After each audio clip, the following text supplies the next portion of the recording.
గురుభ్యో నమః. శ్రీ మహాగణాధిపతియే నమః. శ్రీ సరస్వతి నమః. భక్తులారా, వాల్మీకి మహర్షి రచించిన శ్రీమద్ రామాయణం యథాతథంగా చెప్పుకున్నాం. ప్రతి శ్లోకం దాని అర్థం. ఇందులో భాగంగా నిన్నటి వరకు మనం బాల, అయోధ్య, అరణ్య, కిష్కింధ, సుందరకాండలు పూర్తి చేసాం. యుద్ధకాండలోని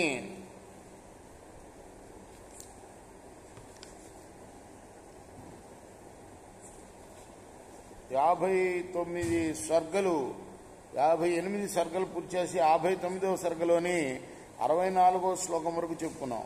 65వ శ్లోకం నుండి కొనసాగించే ముందు వాల్మీకి మహర్షిని ప్రార్థన చేసుకుందాం. కూజంతం రామ రామేతి మధురం మధురాక్షరం ఆరుహ్య కవితా శాఖం వందే వాల్మీకి కోకిలం.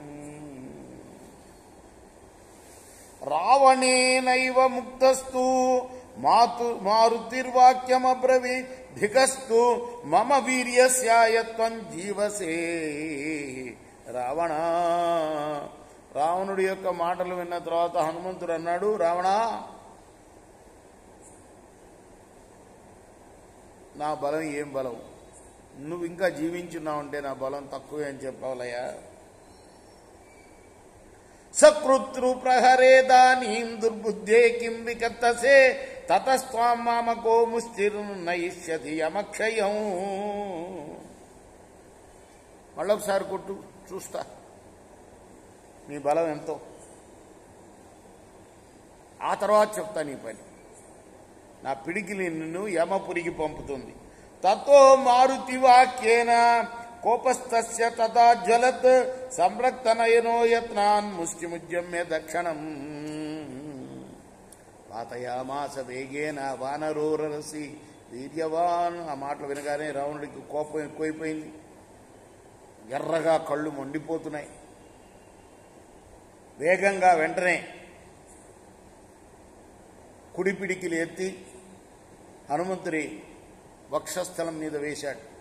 హనుమాన్ వక్షసి వ్యూఢే సంచచాల పునః పునః విహ్వలంతం తదా దృష్ట్వా హనుమంతం మహాబలం రథేనాతిరథ శీఘ్రం నీలం ప్రతి సమభ్యగాత. ఆ తర్వాత హనుమంతుడు కాస్త వ్యాకురుడై వణిగిపోవటం చూసి రావణుడు రథాన్ని నీలుడి మీదకు మళ్లించాడు. రాక్షసానామధిపతిర్ దశగ్రీవ ప్రతాపవాన్ పన్నగ ప్రతిమైర్భీమై పరమర్మాభిభేదనై శరైరా దీపయామాసా నీలం హరిచమూపతిం. ఆ తర్వాత మర్మస్థానాలు భేదించేవైన బాణాల్ని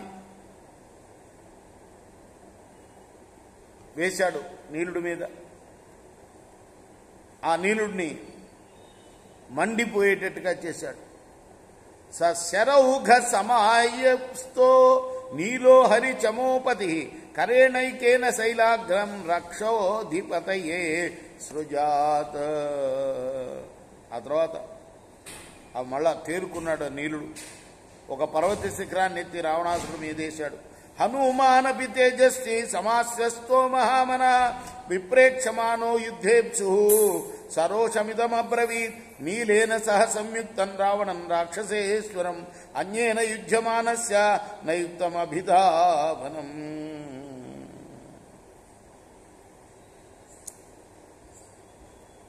ఆ తర్వాత హనుమంతుడు ఈ లోపల మూర్ఛ నుండి తేరుకున్నాడు. నీలుడితో యుద్ధం చేస్తున్న రావణుడితో అన్నాడు,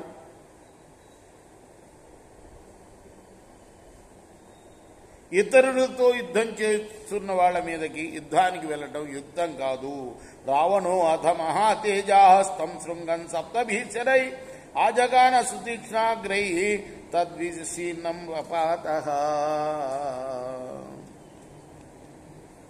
అవతల ఆ నీలుడు విసిన పర్వతాన్ని 7 బాణాలతో కొట్టాడు రావణాసురుడు. ఆ శిఖరం ముక్కలైపోయింది. తద్విశీర్ణంగిరే శృంగం దృష్ట్వా హరిచమూపతి కాలాగ్నిరివ జజ్వాల కోపేన పరవీర. ఆ పర్వత శిఖరం బద్దలైపోవటం చూసి శత్రువీరులను చంపే సేనాపతి అయిన నీలుడు కోపంతో ప్రళయాగ్నిలాగా మండిపడ్డాడు. సోశ్వకర్ణ ధ్రుమాన్ శాలాంశ్చ్యుతానపి సుపుష్పితాన్ అన్యాంశ వివిధాన్ వృక్షాన్ నీలశ్చిక్షేప సంయుగే.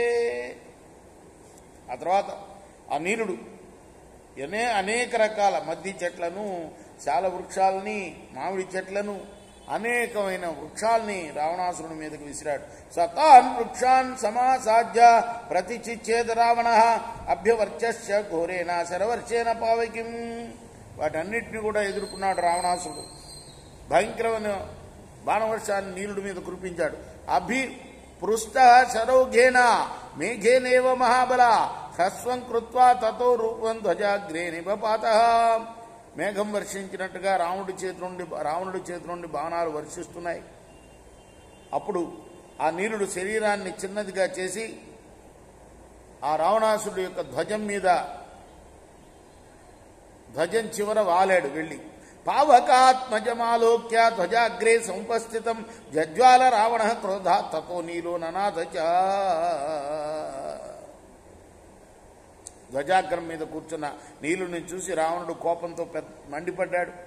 నీలుడు బిగ్గరగా అరిచాడు. ధ్వజాగ్రే ధనుషశ్చాగ్రే కిరీటాగ్రే చ తం హరిం లక్ష్మణో దహను మాంసా దృష్ట్వా రామస్య విస్మిత. చాలా ఆశ్చర్యపడ్డారు చూస్తున్న హనుమంతుడు, లక్ష్మణుడు, రాముడు. వాడలా ఒక పిట్టలాగా రావణాసురుడు యొక్క ధ్వజం మీద వాలటం నీరుడు.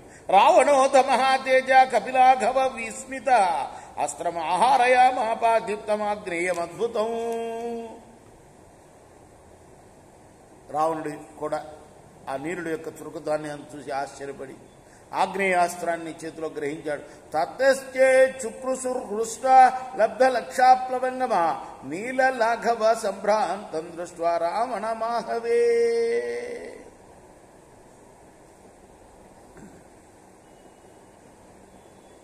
వానరులందరూ కూడా చాలా సంతోషించారట ఆ సమయంలో.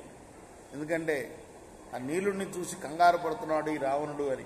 వానరాణాంచనాదేన సంవృద్ధో రావణస్తదా సంభ్రమావిష్ట హృదయో నకించిత్ ప్రత్యపద్యత. ఏం చేయాలో రావణాసురుడికి తోచట్లేదు. అప్పుడు ఆగ్నేయానాపి సంయుక్తం గృహీత్వా రావణ శరం ధ్వజ శీర్ష స్థితం నీలం ఉదయ చక్షత నిశేత్రత. తతో బ్రవీన్ మహాతేజ రావణో రాక్షసేశ్వర కపేలాఘవయుక్తోసి మాయయా ప్రయాస. వానరుడా, చాలా మాయను చూపిస్తున్నావు నువ్వు, చాలా చురుకుదనం కూడా చూపిస్తున్నావు నువ్వు. జీవితం ఖలు రక్షస్వ యది శక్తోసి వానరా తాని తాన్యాత్మరూపాణి సృజసి త్వమనేకజ. నువ్వు అనేక రూపాలు ధరిస్తున్నావు. నీ కనుక సామర్థ్యం ఉంటే నీ ప్రాణాలు రక్షించుకో. తథాపి త్వం మయా ముక్త సాయౌక అస్త్ర ప్రయోజిత జీవితం పరిరక్షంతం జీవితాత్ భ్రంశయిష్యతి. ఇప్పుడు నేను ప్రయోగించిన అస్త్రం నీ ప్రాణాలని తప్పనిసరిగా తీసివేస్తుంది. ఏవం ముక్త్వా మహాబాహో రావణో రాక్షసేశ్వర సంధాయ బాణమస్త్రేనా చమూపతిమత అడయత్. అలా పలికిన తర్వాత రావణాసురుడు అగ్నేయాస్త్రాన్ని నీళ్ళపైన ప్రయోగించాడు. సోస్త్రయుక్తేన బాణేన నీలో వక్షసి అడితగా నిర్దహ్యమాన సాసా నిపపాత మహీతలే. అది నీళ్ళుణ్ణి కాల్చివేస్తూ ఉంటే కింద పడింది. ఆ తర్వాత అయితే పితృమాహాత్మ్య సంయోగాదాత్మానస్యాపి తేజస జానుభ్యామపత భూమో నతు ప్రాణై వ్యయుజ్యత. పితృదేవుడైన ఆ అగ్నిదేవుడి ప్రభావం ఉండటం వల్ల తన మీద నీరుడు మాత్రం ప్రాణాలు విడవలేదు. నేలపైన మోకాళ్ళ మీద నిలబడ్డాడు. రేపు మనం 92వ శ్లోకం నుండి కొనసాగిద్దాం. కృష్ణార్పణమస్తు. సాయి కృష్ణార్పణమస్తు.